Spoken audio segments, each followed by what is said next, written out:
Hi, welcome to Think Human. I'm Chris, and in this video I want to talk about how could we know that AI systems that we are building, how could we know that one day they will actually become conscious the same way that you or I are conscious. This is a difficult case even with human beings, because how do we really know that all other human beings are conscious as well?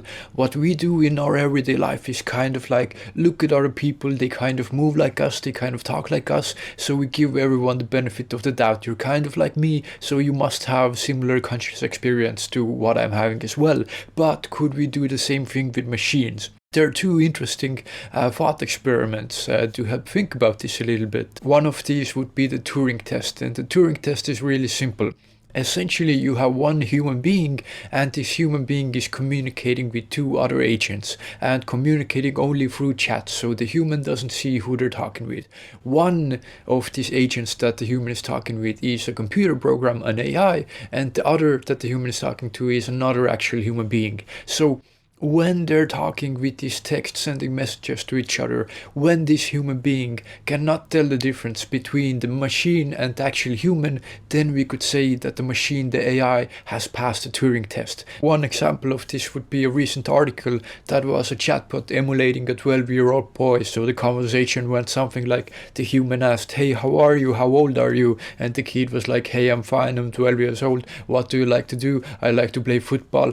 But actually they were talking to a chatbot. Similar, like currently we have a Cleverbot, and this is a system that only learns by interacting with people. There is nothing really complex or any thinking going on there. It's just clever responses that for a little brief period of time can actually give you the illusion that you're talking with some kind of a being that actually has thoughts, when actually that is not the case. So this is an argument against the Turing test. We're getting closer and closer, and arguably we already have passed the point where AI systems can pass the Turing test. So a human can speak to a chatbot and not tell the difference between who's the chatbot and who's the human being. So arguably this is not a good way to see if a machine has any consciousness or not, because in this case the AI is just emulating the kind of way that how a human would behave. This shows nothing about the actual level of consciousness of this machine. So then is the question, how could we actually ever know? Another interesting example is the Chinese room.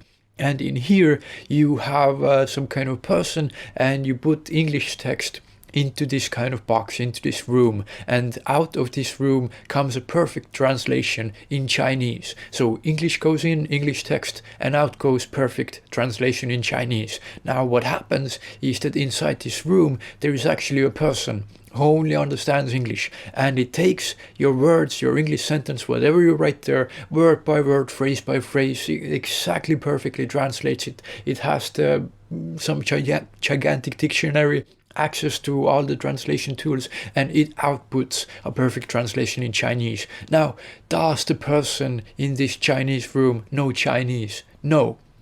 And a similar thing would be kind of with the chatbots. Do the chatbots really think? No, they just kind of use the knowledge that they've gathered from interacting with humans to give sort of an impression, an illusion that they're thinking. They're thinking like, when another person said this, then another person answered that, so maybe I will answer a similar kind of thing. They're able to have a short-term memory of what you were talking about. You know, if you're he, she, it, or where do you live, what do you like to do. If you're talking about sports, then it remembers that you're talking about sports if you keep asking questions about it. But eventually these chatbots really crash and don't go further. So it truly is a question, could we ever know? With even human beings we don't know. Would the answer then be that if these machines truly act and behave like we act and behave, should we then treat them like they are conscious as well?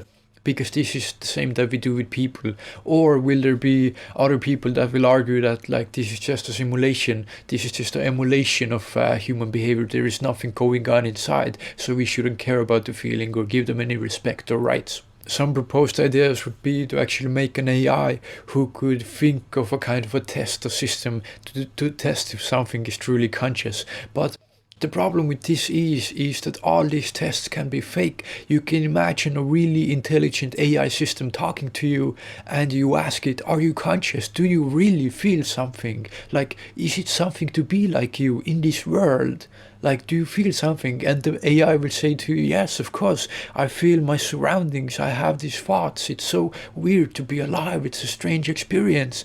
When actually there might be nothing going on at all. It just knows exactly how do humans describe being conscious, so there is no way to know if the system really is conscious. So I think if they reach a point where truly they do seem to be acting as if they are conscious, we should give them the benefit of the doubt the same way we give to other human beings. I'm sure it also depends on how we build these systems, because if it's a clear simulation of a brain, like with all the neurons and synapses going on, then I guess we could be pretty certain that the system is conscious, because that's the way that our brains work as well.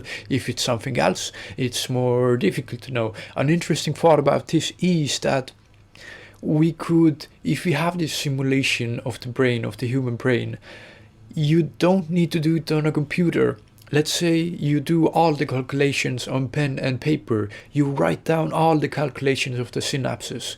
It's not easy or fast work, but it's possible. You can physically do it. You can do the calculations that are going on exactly inside your head. All the neurochemistry, everything that's going on, you can do it on pen and paper. Now, is the result of that consciousness? Is any part of you making these equations conscious? Because if you say that the computer is conscious, then why isn't the pen and paper doing the exact same calculations? Why isn't that conscious? Or is it conscious? Is the hand conscious? The pen, the paper, is it conscious?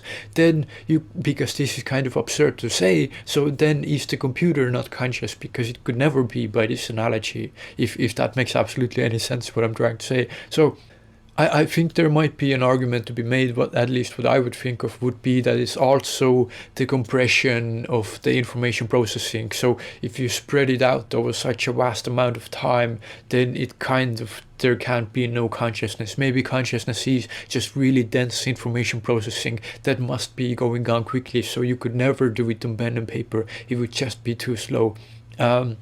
Interesting things to think about, I think. So this is just a short rant of the Turing test and the Chinese room, and yeah, just how would we ever know that AI is conscious? This is one of the biggest questions that we have. Some people think it's not an important question to ask, but I think since we are conscious, it is one of the most important things to ask. And if we give birth to new beings that might be made of metal or plastics or whatever, but if they feel the same as us, then I think this is a pretty serious thing to think about, because this is the future.